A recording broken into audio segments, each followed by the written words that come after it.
no, please don't think I'm a suicide. Welcome to Cal's Cinema. This is Scrooged.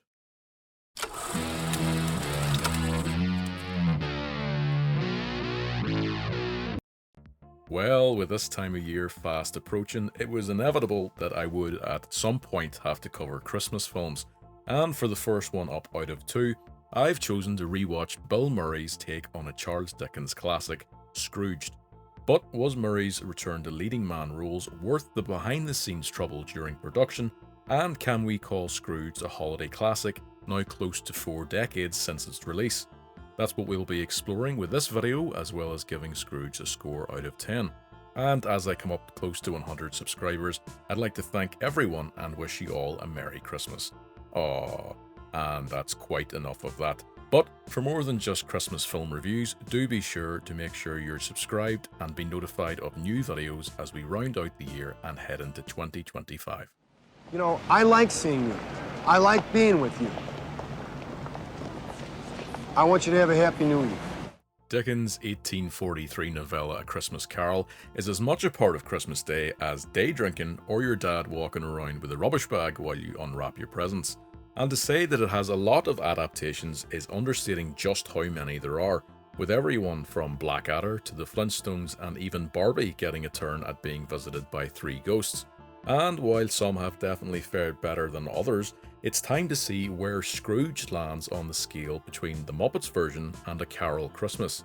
I really shouldn't have to say which of those is at which end. Right off the bat, what sets aside Murray's film from the other traditional adaptations is that the main character isn't even Ebenezer Scrooge. He's Frank Cross, a New York TV executive in charge of putting on a production of Scrooge, one that would probably go down well today as one of Netflix's specials. See Santa's workshop. Eat this. And only Lee Majors can stop them. The night the reindeer die. I don't like the looks of this, Crashmore. I don't care if I die at all. Everything has sucked lately. And starring Santa Claus as Detective Crashmore. Of course, just because Frank isn't actually Scrooge doesn't mean that he isn't a complete dick. He is, by the way. He's just horrible. Well, my problem is, this little fella. Oh. I can't get the antlers glued onto this little guy. We've tried crazy glue, but it don't work. Have you tried Staples? Staples? But of course, that is just the kind of man that needs to be visited by 3 ghosts to get him to change his ways, and just in time for Christmas. This, coupled with the pressure of leading a live holiday television extravaganza, is how Scrooge distinguishes itself from the other Christmas Carol adaptations. I'm gonna get sick of saying that word in this video. With Murray being only one of 2 names ever in the running for the lead role, the other being Eddie Murphy, the right man was undoubtedly cast to portray the bitterness and snark of Frank. Marketed on Murray's Ghostbusters success and shot by legendary Lethal Weapon director Richard Donner, which totally counts as a Christmas film by the way, if that helps save any arguments in your house this year. But anyway, the Donner directed film was an instant hit at the box office and made a worldwide total of $100 million against its $32 million budget. It received good to mixed reviews at the time, but that hasn't stopped it from going on to be largely considered as a cult classic since. Well, I am happy with the path that I've chosen, you little bitch. In fact, I couldn't be happier. True to the style of the film, Frank's ghosts are a little different than the typical Dickens spectres, with not only interesting character designs but impressive practical effects being used to bring the journey to save Mr. Cross's soul to life. And right here is where I save us both any trouble by telling you that if you've not seen Scrooged in the near 40 years since its release, do yourself a favour and check it out, then come on back to this review to avoid any spoilers. All right. Let's just say, for argument's sake, that you're right, that I am in big trouble. What exactly would that mean? If you don't change your ways, you're gonna wind up doomed, just as I am. The film is of course led by Bill Murray's performance, and he's aided in a strong cast outside of Frank's 3 ghosts. Technically 4, including Frank's late mentor Lou, or Marley if you ever answer that question in a pub quiz. Oh, and it's 5 for the Muppets. Just a quick tip to give you the edge, keep it to yourself. Joining Murray, we have 12 Years a Slave's Mistress Shaw, Al Free Woodward as Frank's assistant Grace, Charlie's Angels Charlie himself, John Forsyth as the deceased Lou Hayward, Raiders of the Lost Ark's Marion, Karen Allen as Claire, Night of the Hunters preacher Robert Mitchum as Preston, Smallville's Lionel Luther, John Glover as Bryce, and Police Academy 2's Zed, the hilarious Bobcat Goldthwait as Elliot Loudermilk. Hello, Rabbit. Would you give me a running start? Sure.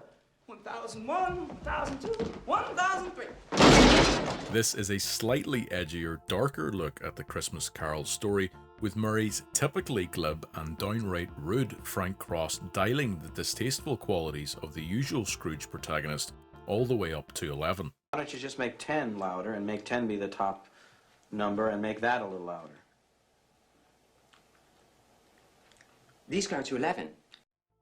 As well as undercutting this with the comedy derived mostly from Frank in the form of one-liners and of course unhinged outbursts caused by the stress of visits from festive apparitions, the film does well to place in regular tender moments throughout the story to humanise the slick TV executive and prevent him from being entirely loathsome.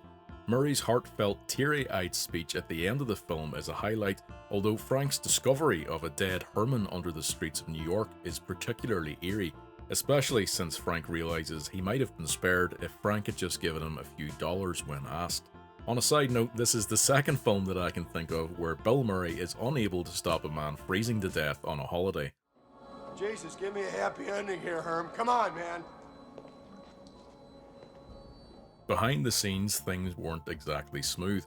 Scrooge was Murray's return to leading man role status after a 4-year break following the release of the first Ghostbusters film.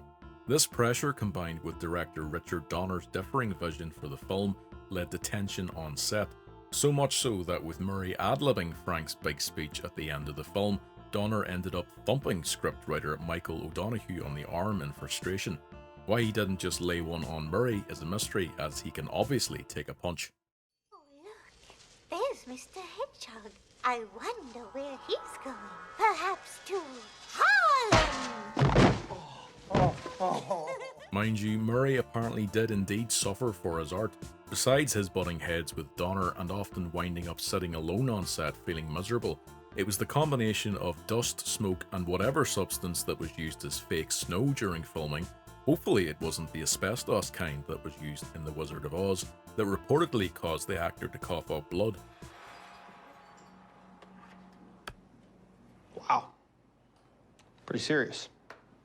Injuries aside, the final cut of Scrooge seems to be a vastly different film than what was initially written, with O'Donoghue remarking that perhaps only 40% of what he and co-writer Mitch Glazer originally conceived ended up on screen.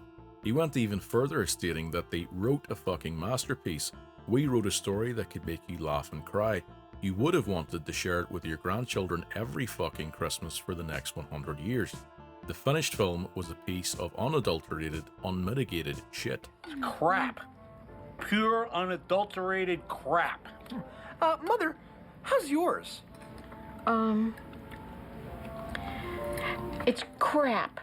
Pure, unadulterated crap. I can't say that on watching Scrooged multiple times that I agree with Michael O'Donoghue here, but as scriptwriter for the film, you definitely have to respect his opinion. And it does beg the question of what could have been with the original version.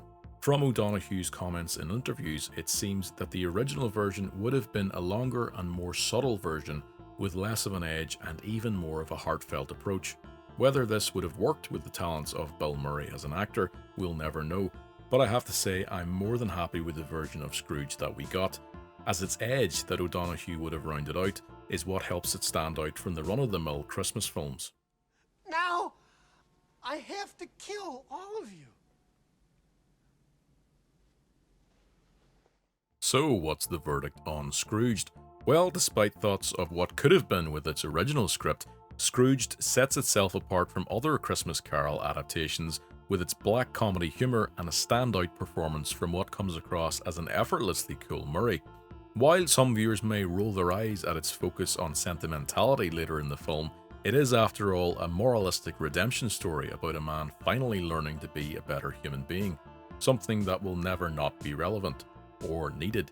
With an original setting and impressive effects, Scrooged more than deserves to be considered as a holiday classic and earns itself a 7.1 out of 10. This is terrific. You can't buy publicity like this. Ah! So, what did you think? Is Scrooged up there with your favourite holiday films of all time? Lethal Weapon and Die Hard included. And what the hell, you can throw Batman Returns on that list as well.